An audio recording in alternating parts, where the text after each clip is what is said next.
me a quick mic check over there. Check 1, 2, mic check. We're good. I like the soaps on the TV, very nice. Are you a soap watcher? Not CBS soaps. I'm an ABC soaps kind of. Something in common with T-Bird, our morning show co-host. Yeah. Loves the soaps. Yeah. It's background noise and stuff like that because I don't get to watch TV very often. Well, you certainly have been busy the last couple of years. Yeah. Idol, Grammys, member of the Grand Ole Opry, 12 #1 hits, artist with the most top 10s in the past decade among solo women. Oh, wow. And I was watching some old clips from Idol, and you mentioned Martina McBride as being a big influence for you. Have you had a chance to sit down and talk with her or work with her even? I usually at a lot of functions that we have, since we're in the same label family, you know, we're at together. So I get to see her quite a bit. But I mean, she's a person that, you know, you hear her on her album. Of course, she sounds great. Everybody sounds great on their album. Sure. You hear her live, and she sounds great. And for me, growing up, you know, I would go to concerts and stuff like that, and just be like, oh man, I'm disappointed. And then I'd see her in concert, and it was just like, all right, this is how it's supposed to be, you know. So she was a big influence on me, just because I thought she was always beautiful and obviously very talented. And it all, I mean, I know it's been a couple of years, but I mean, you literally became an overnight sensation. Pow! You know, one week we'd never heard of Carrie Underwood. The next week you're on Idol, and then you got all these albums and awards and stuff. I mean, has it sunk in yet that it's real? Sometimes I have wow moments, you know, that, you know, I'll be getting ready for a show or something like that, or after a show, or I mean, even just in everyday life, you know, it's amazing. It just kind of hits me, and I can't believe that I get to sing and I get paid for it, and I get to go like lots of cool places that I never would have seen before. So it's great. And it's had its perks. You got to sing at the let's see, the World Series. You Yeah, got to sing at the Super I've Bowl. been lots of sporting events. I love it. You know. Are you a sports person? I am. I love any live sport. I will go to any game, anywhere. I don't care if I'm a fan of the people or not. I'm up for it. And speaking of going anywhere, you were in Iraq, 2006. Yeah. How scary was that? Oh, it wasn't scary at all. I think my mom was freaked out. But I mean, we were staying in these military bases. I was surrounded by by all kinds of soldiers. You weren't nervous at all? I mean, there weren't like explosions off in the world. distance? There was one moment when, because like I said, we'd go in and we'd talk to people, we'd hang out with people, and take pictures and like eat in the, whatever you call it. Mess hall? I guess. I think they had a The different word PX? for it. Yeah. So we'd go and eat with everybody in the cafeteria, and there was one moment when we were in like this room. They had all these screens and everywhere, and they were talking about like infrared, this and that and the other, and kind of explaining some stuff to us. And then all of a sudden, like, this thing started making a noise, and they're like, all right, everybody out, get out, get out, get out, get out. So we were like shuffled out, and we were like, what just happened, you know? So I think there was like mortar something going on. I don't know. Fire coming in. Then it was kind of like, wow, I guess we are, you know, in Iraq. Wow. How long were you over there? Just a couple days? Just about a week, I think. And we've been looking for a time to go back, just with scheduling and everything that's been going on. So we're still trying to figure that out, because I would like to go back. Great cause. Yeah. I mean, it's got to lift people's spirits to just see anybody walk through the door, let alone you. We went to some bases you know. that didn't really get a lot of people coming through them, so they were really excited. And Yeah. at the time, I was like, you know, it was 2006. I was like, you guys might not know me, but your kids might. So if you want to like sign stuff for them, they might like that. Now you got this. I guess he's a fiance now. Yeah.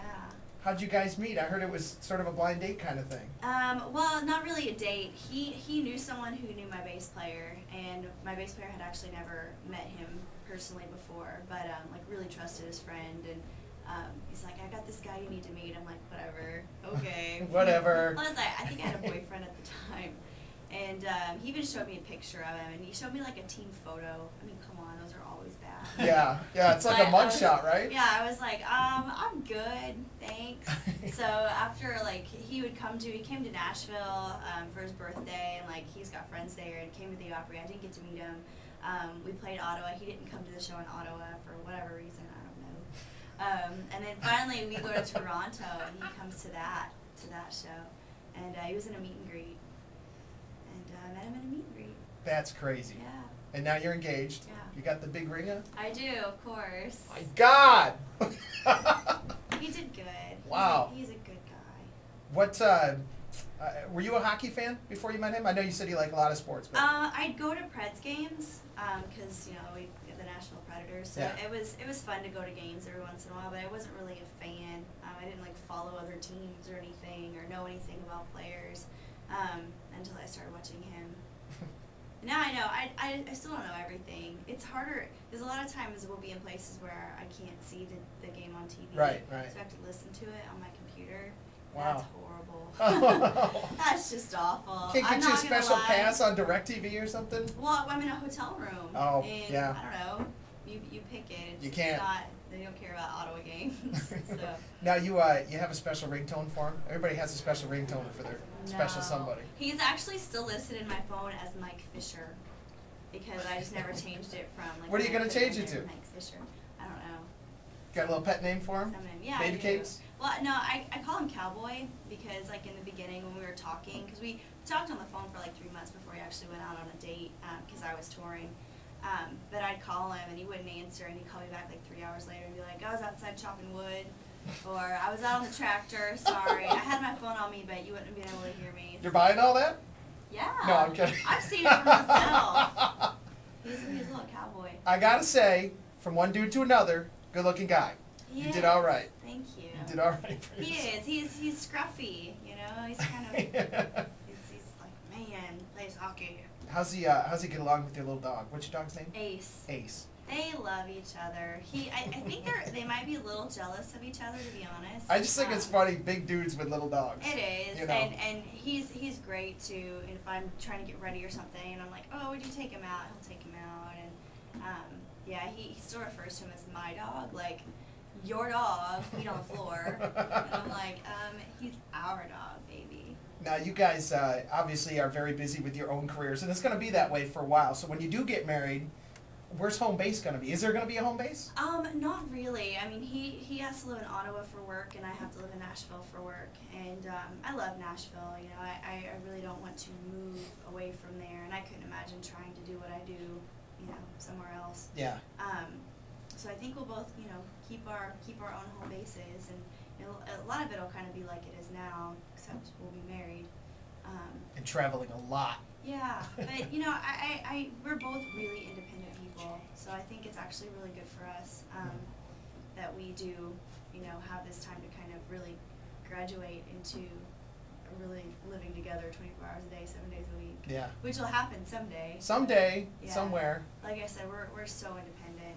He'd want to kill me if we lived together, and vice versa. Hey, Dolly Parton and her husband barely ever see each other. See, And they've there been you together go. like 40 years, Yeah. right? It's a Yeah. beautiful thing. Yeah, but she says that you can't date other famous people. Well, you've been down that road. How'd it work out for you? Good and bad. There you go. So she's right. Bad, and good. So.